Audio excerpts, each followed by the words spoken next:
President Biden, everybody, is now being urged to take executive action this week to help the American people financially. This executive order could be signed this week by the president, but lawmakers have opposed a few changes to it. And the good news is that the General Assembly announced that a bill has been filed to provide $300 in direct payments to Delaware taxpayers to help with the rising cost of gas and other necessities. Under the plan, which has the support of Governor John Carney, a $300 direct payment will go to every resident who filed a 2020 tax. According to lawmakers, this is the first time Delaware has ever done a rebate program. Since the state has an unprecedented $1 billion surplus, lawmakers said they saw a rebate program as the best way to provide quick relief to people in Delaware experiencing any financial strain. The payments will go to anyone who filed a tax return in 2020, which is an estimated 600,000 residents. And there are some residents who did not file a tax return, especially seniors and low-income residents. Language in the bill filed this week says that all adult residents, even those who did not file a 2020 tax return, will receive the $300. The $300 will not be subject to Delaware income taxes. The rebate is for every individual tax filer, regardless of filing married, jointly, or separately. So a married couple would get $600. For months, Delaware lawmakers expected to have a whopping $800 million in extra revenue for this fiscal year. The Delaware Economic and Financial Advisory Council recently projected that there will be an additional $260 million in revenue for this fiscal year, resulting in a surplus of $1 billion. Lawmakers said they expect to vote on the measure next month. It's expected to sail through the General Assembly quickly because it is backed by Democratic and Republican leadership. Representative Valerie Longhurst, the state's House Majority Leader, said the hope for residents to receive the money before June 30th. So this is nice news for Delaware residents. And also, people in Maine can now check the status of their $850 relief payments using a new website from the Maine Revenue Services. The checks, which will be paid for with $730 million from an estate surplus, were approved by the Maine legislature this past season as a one-time payment to help with the rising cost of inflation.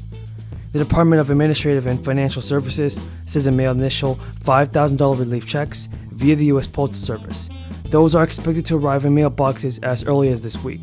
The department will then issue around 200,000 checks per week after that, with the vast majority of qualifying Mainers who have already filed their 2021 Maine tax return expected to receive their check by mid-July. Eligible Mainers should expect to see their checks arrive this week, and the state says it will be based on when your 2021 tax return was received. And while the tax deadline has passed, it's not too late to file a return. Mainers have until October 31st. The relief payments are also available to retirees and to those who receive Social Security and SSI, so long as they meet the eligibility criteria. With widespread student loan forgiveness has not yet become a reality, some U.S. borrowers have already received some debt relief. Roughly 1.3 million borrowers have seen $25 billion in student debt forgiveness. As the gentlewoman from Washington, Ms. Jayapal, for 5 minutes. Well, thank you, Mr. Chairman. That was very instructive, that last 5 minutes. Let me just take on several points. The other side gives money out too. Let's be really clear. That's the $2 trillion tax cut that Donald Trump passed with Republican votes. And that is a tax cut that went to the top 10% of the country. And that's if you're generous, it went to the top 10%. So don't tell me that you don't like to give out free money, because you're giving it out all the time. Let's look at, if you want to look at a debacle, how about the debacle of what's happening right now with oil and gas companies profiteering and the profits of these corporations going up massively, even as working people across this country cannot afford their gas at the pump. This is profiteering, and it's not just by those oil companies. Look at the food companies, look at the agriculture companies. You are seeing people profiteering right now, and those are the people that our colleagues on the other side of the aisle want to help. The difference here is that Democrats want to help regular working people, folks who are struggling across the country just to make ends meet. That's what Democrats are about. And that's why when you look at the American Rescue Plan, it was an unmitigated success. And it was an unmitigated success for the right group of people, for the 90% of Americans who desperately need the help, not for the top 10% that the Republicans are always trying to deliver free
The gentleman from Virginia is recognized. Thank you, Madam Speaker. I yield myself the balance of the time.